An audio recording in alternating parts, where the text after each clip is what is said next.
Hey, es ist mal wieder an der Zeit, ein Influencer-Produkt zu testen, und da es sich hierbei um eine Sonnencreme handelt, ist das natürlich absolut mein Ding. Und die Influencerin, über die wir heute sprechen, ist Pamela Reif, die natürlich nicht nur eine Influencerin ist, sondern Unternehmerin und eine Fitness-YouTuberin, die in Deutschland relativ bekannt ist und auch eine riesige Reichweite hat.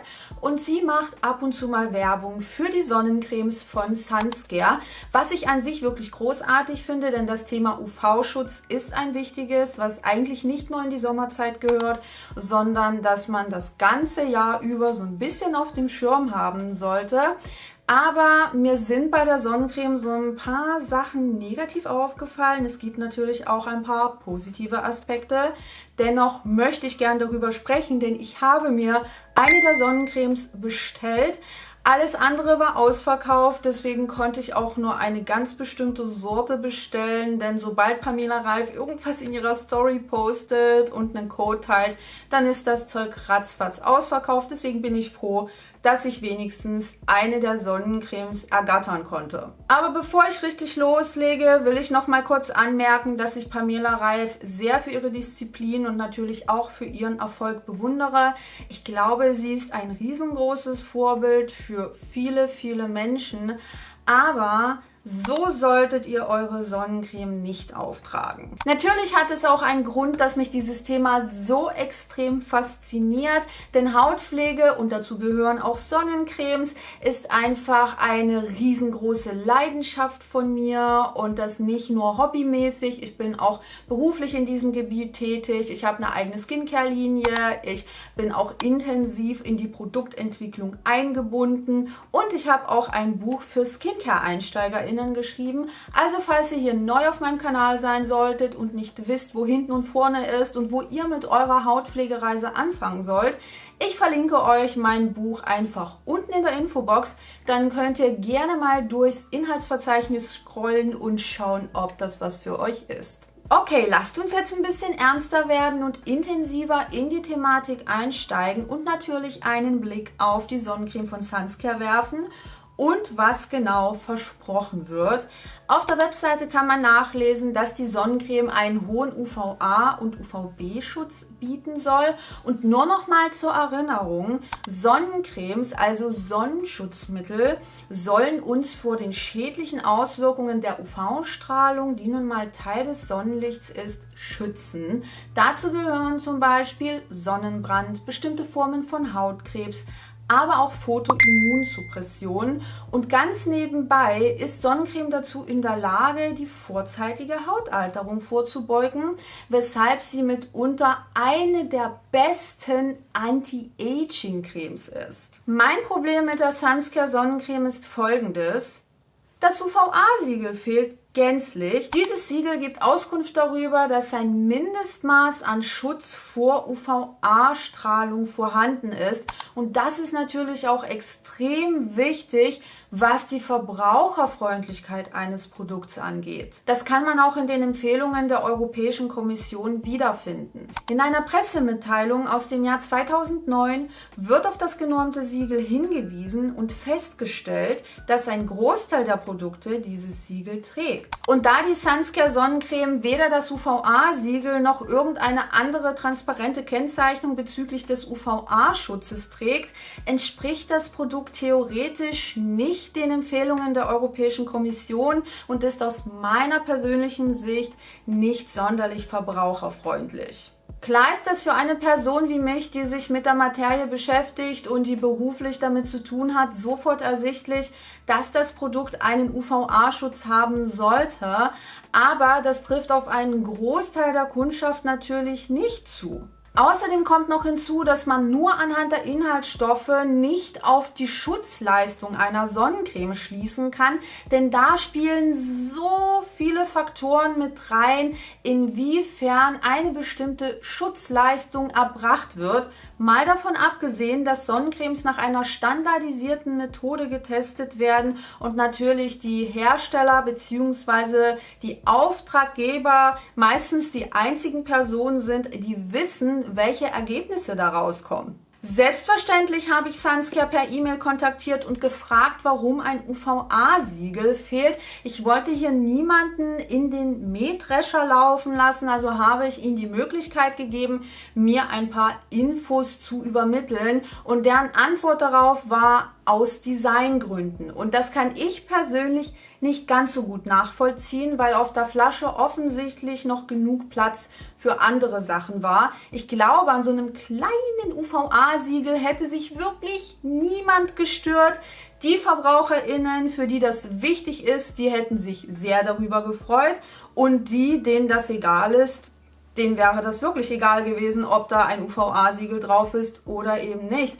Nur so würde die Sonnencreme dann auch den Empfehlungen der Europäischen Kommission entsprechen. Und das ist aus meiner Sicht relativ wichtig bezüglich der Verbraucherfreundlichkeit, damit VerbraucherInnen die Produkte auch besser einschätzen und miteinander vergleichen können. Ich habe hier selbstverständlich nicht aufgehört und weiter nachgehakt. Ich wollte den genauen UVA-Schutzwert wissen und der wurde mir mitgeteilt. Bei dieser Sonnencreme soll er bei 24,3 liegen. Das heißt, das Produkt könnte theoretisch ein UVA-Siegel tragen, denn der UVA-Schutz entspricht hier mindestens 1/3 des UVB-Schutzes und ist sogar darüber hinaus. Ich verstehe deshalb nicht so ganz, warum kein UVA-Siegel drauf ist und ich würde es mir sehr wünschen, wenn man das in Zukunft zugunsten der Verbraucherfreundlichkeit ändern würde.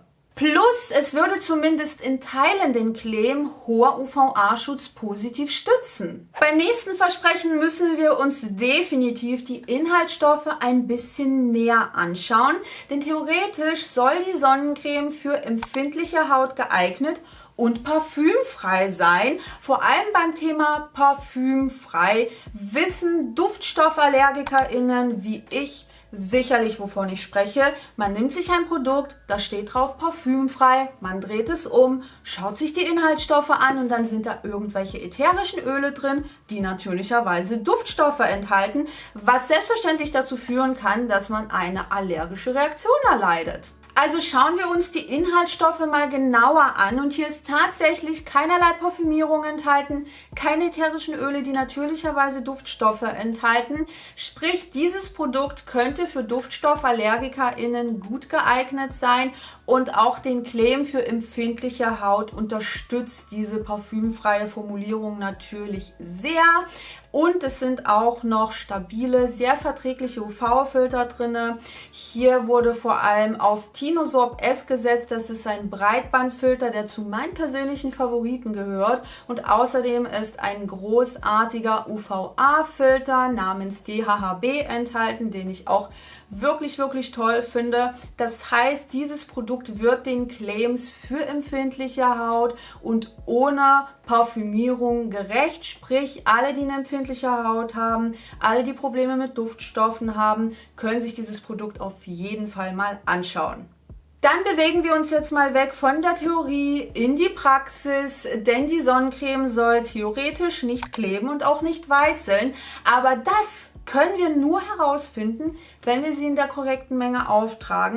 Und hier kommen wir zu einem riesengroßen Problem, denn immer wieder, wenn man irgendwelche Werbekampagnen für Sonnenschutzmittel sieht, so toll ich sie auch finden mag, aber in den meisten wird viel zu wenig Produkt aufgetragen, was natürlich schwierig ist, denn wenn ihr die Schutzleistung einer Sonnencreme für eure Haut haben möchtet, dann müsst ihr sie auch in der benötigten Menge auftragen. Fürs Gesicht ist das circa 1 Gramm und was man so in Videos und Reels sieht, ist meistens nicht mal die Hälfte, vielleicht nur 1/4 und das ist natürlich viel zu wenig. Dadurch wird der Schutz eurer Sonnencreme extrem minimiert und das ist einfach eine super wichtige Info, die man hier mitgeben muss. Es kann sein, dass Leute das auftragen, weil die Sonnencreme sonst komisch aussieht, weil sonst das Ganze nicht medienwirksam beworben werden kann, aber dann sollte es eine Info dazu geben,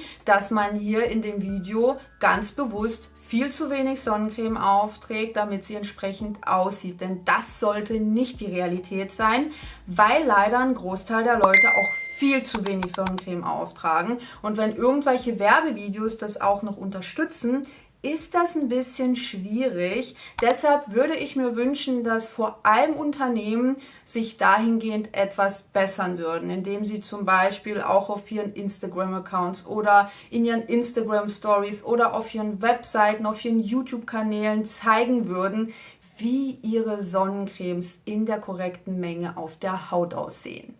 Auch auf dem Instagram-Account von Sunscare habe ich einen Post gefunden, wo ich erst dachte, oh, Gott sei Dank, jetzt wird hier bestimmt darüber gesprochen, dass man mindestens 1 Gramm Sonnencreme im Gesicht braucht, damit man den Schutz erreichen kann, also SPF 50. Und dann steht in dem Post nur, dass ihr eure Sonnencreme als vorletzten Schritt auftragen sollt, also unter eurem Make-up und natürlich als letzten Schritt innerhalb eurer Skincare-Routine, was korrekt ist, aber ein sehr wichtiger Aspekt ist einfach die Auftragsmenge. Deshalb tragen wir die Sonnencreme jetzt gemeinsam in der benötigten Menge von 1 Gramm auf mein Gesicht auf und dann schauen wir mal, wie die Realität aussieht. Dann trage ich die Sonnencreme jetzt einfach mal auf. Ich habe mir auch bereits 1 Gramm abgewogen, den ich mir jetzt im Gesicht verteilen werde. Aber vorher werde ich mein Gesicht anfeuchten mit einem Gesichtswasser. Das mache ich immer so und auch innerhalb meiner Skincare-Routine mache ich das immer so. Deshalb möchte ich dieser Sonnencreme natürlich ähnliche Chancen geben wie meinen anderen Produkten. Okay, die Haut ist jetzt nass und dann legen wir mal los.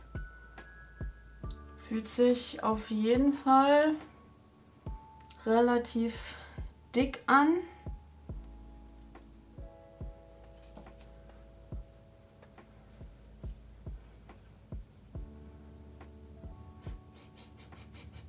Riecht einfach nur nach Rohstoffen, wobei die hat einfach nur diesen übelst typischen Geruch von Polysorbat. Ich weiß nicht, ob das welche von euch kennen, aber jetzt riecht man sofort, dass hier Polysorbat drin ist. Oh. Fühlt sich ein bisschen grisselig an, muss ich sagen. So als wäre hier irgendwas auskristallisiert.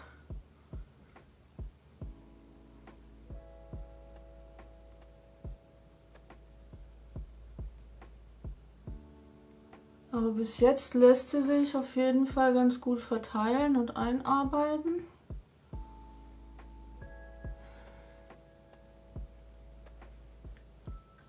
Also ich muss sagen, ich glaube, ich werde kein Fan von dieser Sonnencreme. Die ist vom Hautgefühl einfach überhaupt nicht meins. Fühlt sich wahnsinnig ölig an, so als hätte ich mir Butter aufs Gesicht aufgetragen. Ich muss auch ehrlich zugeben, dass ich das erwartet habe. So, ich habe die Sonnencreme komplett aufgetragen. Mein kleines Schälchen ist leer und wie ihr seht, seht ihr nichts. Sprich, die Sonnencreme hinterlässt wirklich keinen weißen Schleier. Sie klebt jetzt auch nicht übermäßig, aber ich finde schon, dass sie sich sehr, sehr ölig anfühlt und sie hinterlässt auch dieses leicht krisselige Hautgefühl, was ich persönlich nicht sonderlich mag. Und ich glaube, für mich persönlich ist das keine Alltagssonnencreme, weil die einfach viel zu ölig ist und sich so ein bisschen wie geschmolzene Butter auf der Haut anfühlt. Müsste ich diese Sonnencreme einem bestimmten Hauttyp zuordnen, dann würde ich sie definitiv eher Menschen mit fettarmer Haut empfehlen, weil sie schon einen sehr öligen und rückfettenden Charakter hat. Ich habe jetzt auch nicht das Gefühl, dass sie gut Feuchtigkeit spendet oder so. Von daher, falls ihr eine fettarme Haut habt, dann könnt ihr die euch definitiv anschauen. Und ich denke, auch für Kinder könnte diese Sonnencreme richtig gut geeignet sein, weil die mild formuliert ist. Hier sind tolle, sehr stabile und moderne UV-Filter enthalten, also vor allem organische UV-Filter.